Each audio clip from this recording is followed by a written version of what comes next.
pour former le visage de l'homme. Parce que l'homme a été déjà tiré de la terre. Et Dieu a fait de l'homme esprit. Est-ce que vous comprenez? Et Dieu ne pouvait plus réutiliser la terre pour créer de nouveau la femme. Sinon, la femme doit avoir les mêmes prérogatives que l'homme.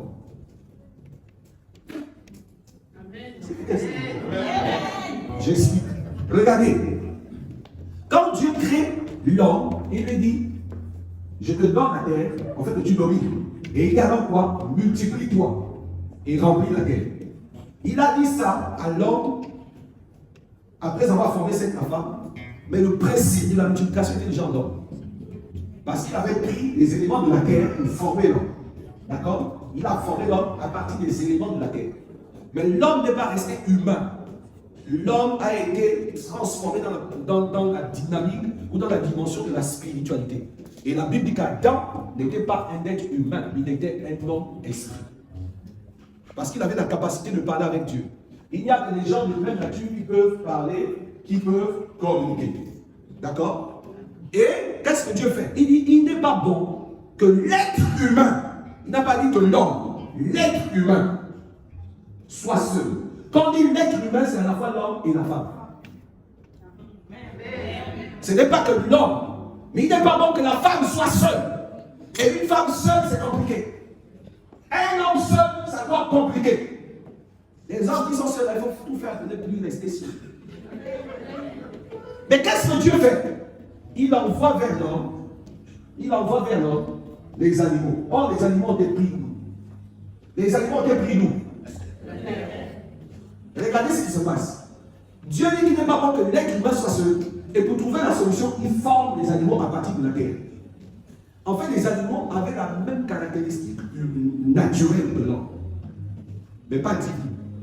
C'est pourquoi un homme qui est sans Christ, il est comme un animal. Et les animaux qui vont venir, vous avez des serpents, vous avez des gorilles, vous avez des panthères, hein? Il y avait les lions. Vous regardez dans la société, il y a beaucoup de lions, il y a beaucoup de serpents, il y a beaucoup de panthères. Ce sont des traits de caractère. Mais Dieu, Adam, parmi ces traits de caractère, c'est regardé, dit non, tu as été tiré de la terre et tu as les caractéristiques de la terre.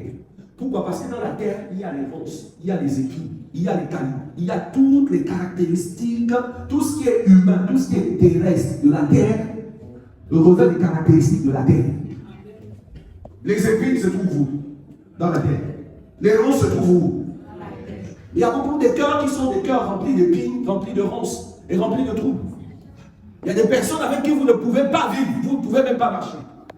Dès que vous commencez à parler comme ça, ils ont déjà 5, 6, 7 mots. Il y a des gens qui ont un état d'esprit colérique à un niveau extrême. Et qui sont dans une position où tu ne peux même pas leur dire. C'est-à-dire qu'ils ont la colère à fleur de peau. C'est soit des lions, c'est soit des panthères, c'est soit des gorilles, c'est soit des chimpanzés. Adam a vu un singe descendre. Et le singe, il avait la bouille qui ressemblait à un homme. C'est pourquoi ils disent que l'homme est descendu du singe. L'homme ne descend pas du singe. Il n'est jamais descendu du singe. En fait, c'était un animal qui avait des traits qui ressemblaient à un homme. Mais Adam ne l'a pas choisi. Parce que c'est un trait de caractère compliqué.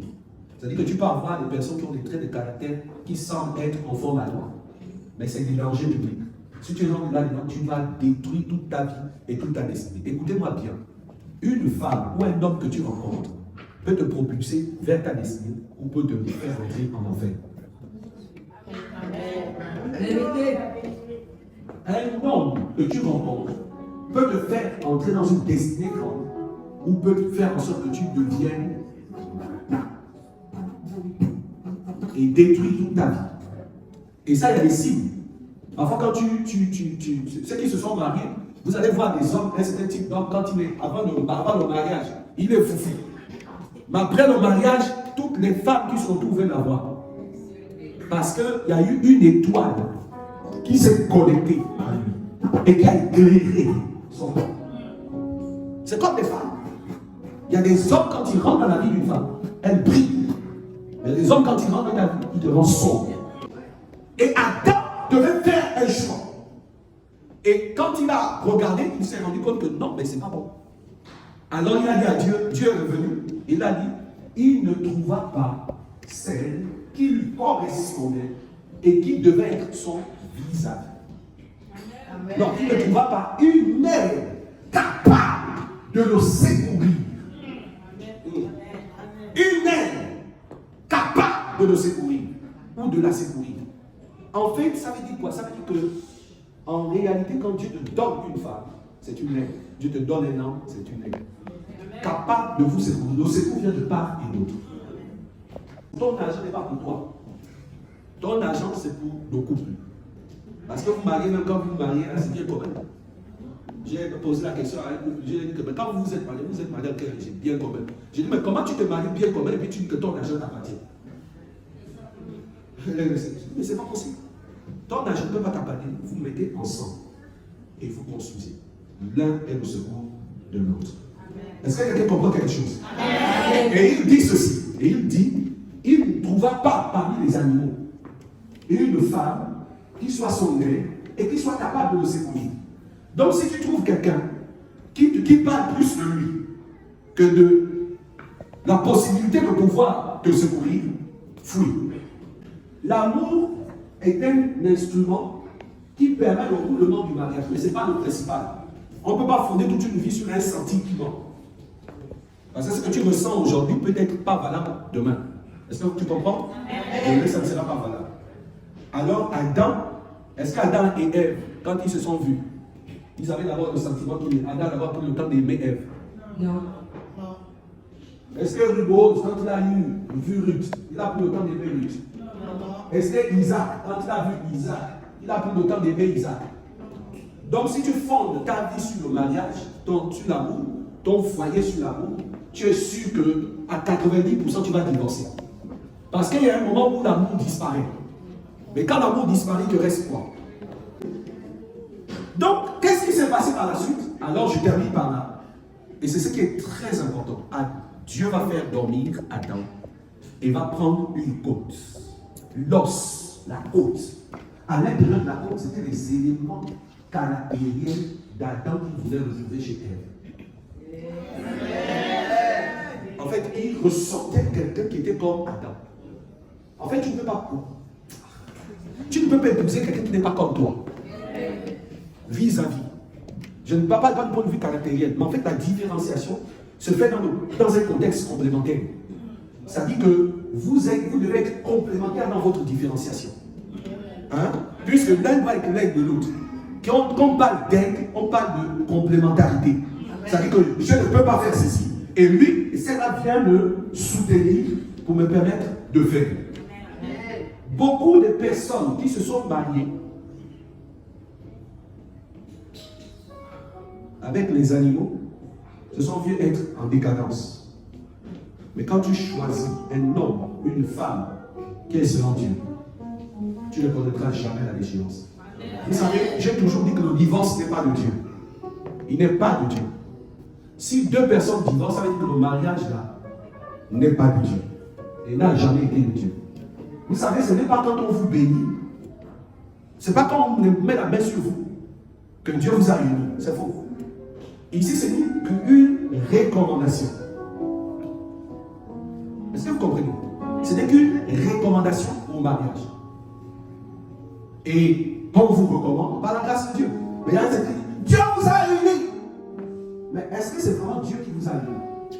Parce que nul ne sépare ce que Dieu a uni. C'est à cause de la dureté de votre cœur que Moïse a prescrit le divorce. La dureté des cœurs des hommes. Dieu te disait que ce n'est pas le bon. Toi-même dans ta tête, tu as dit là. Celui-là, c'est ce que moi j'ai trouvé. Maintenant, cherchez.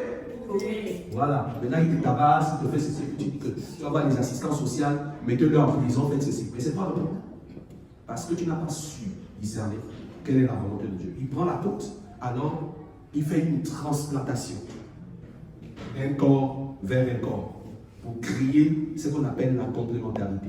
En science, lorsqu'on parle de transplantation, on étudie toutes les formes génétiques pour voir s'il y a compatibilité. C'est la raison de plusieurs divorces. Plusieurs divorces sont liés dans le fait qu'il n'y a pas de compatibilité génétique. Est-ce que vous comprenez? Aussi longtemps qu'il n'y aura pas de compatibilité génétique, ça ne pourra pas aller. Mais Dieu vous a fait grâce. Si vous divorcez, beaucoup vont mourir et aller en enfer. Et vous en serez responsable. Donc je dis la parole à quelqu'un. Si tu choisis une mauvaise femme, tu choisis un mauvais homme, et que vous divorcez, beaucoup de personnes qui sont attachées à vous vont mourir et aller en enfer. Parce que lorsque Salomon a rencontré la prostituée Rahab, il ne pouvait pas savoir que pourquoi l'humanité devait être sauvée par le canal de Rahab, la prostituée. Vous savez que Rahab est à l'origine de notre salut. Nous sommes venus ici à cause de Rahab. C'est elle qui a donné naissance à Boaz. D'accord? Boaz a croisé une femme aussi, qui était bizarre. Une Moabite, née de l'inceste. Ils se sont mariés. Donc, vous voyez que même l'origine de Jésus est bizarre. Et à partir de là, Obed-Édom, Isaïe, et nous sommes arrivés à David, et puis Jésus-Christ. L'humanité a été sauvée grâce à la vision de Salomon. De Salomon, pas Salomon. Salomon, pas Salomon. À cause de la vision. À cause de la vision. Le monde sera sauvé par vous. Et si vous déchirez cette vision, beaucoup vont mourir. Et vous en serez responsables. Je suis en train de parler à ceux qui sont dans des processus tordus. Et je suis en train de dire ceci. Aussi vrai. Donc, lorsque vous vous trompez des choix, sachez que vous vous êtes embarqué dans la destruction de l'humanité. Et Dieu est capable de vous saisir, de faire en sorte que vous allez en enfer à cause de ça. Parce que vous êtes un meurtrier. Il faut saisir parfaitement la vision. Et bien cerner les choses pour ne pas aller dans le processus de destruction. Dieu vous a unis, Dieu a permis que vous soyez aussi au salut.